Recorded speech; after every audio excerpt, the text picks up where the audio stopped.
Lipstick ഉപയോഗിക്കുന്ന ഒരു കൂട്ടുകാരിയോ റിലേറ്റീവ്സോ ആരെങ്കിലും ഉണ്ടെങ്കിൽ അവർക്കെല്ലാം ഈ വീഡിയോ അയച്ചു കൊടുക്കൂ.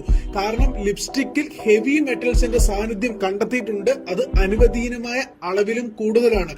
ഇത് നിങ്ങൾ വായിലേക്ക് അല്ലെങ്കിൽ ചുണ്ടിൽ പുരട്ടുമ്പോൾ ഇത് ഉള്ളിൽ ചെല്ലുകയും അല്ലെങ്കിൽ സ്കിന്ന് വഴി ഇത് ബോഡിയിലേക്ക് അബ്സോർബ് ആവുകയും ചെയ്യുന്നു. സ്ത്രീകളുടെ ഹോർമോണിനെ പോലും മിമിക് ചെയ്ത് ഹോർമോൺ സന്തുലിതാവസ്ഥയെ ബാധിക്കുന്ന ഹെവി മെറ്റൽസ് ആണ് നിക്കലും കാഡ്മിയവും നിങ്ങളുടെ മെർക്കുറിയും എല്ലാം തന്നെ ഇതിലടങ്ങിയിട്ടുള്ള ലെഡ് നിങ്ങളുടെ നാഡീവ്യവസ്ഥയെ ബാധിക്കും.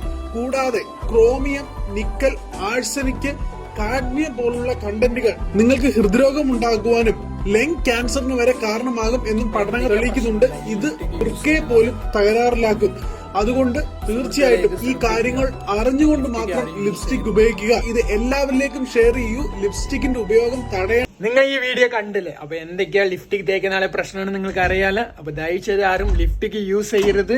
നിങ്ങളുടെ കൂട്ടത്തില് ലിപ്സ്റ്റിക് വാരി തേക്കുന്ന ചങ്കത്തി ഉണ്ട് പറഞ്ഞ ഈ വീഡിയോ ഷെയർ ചെയ്യുക.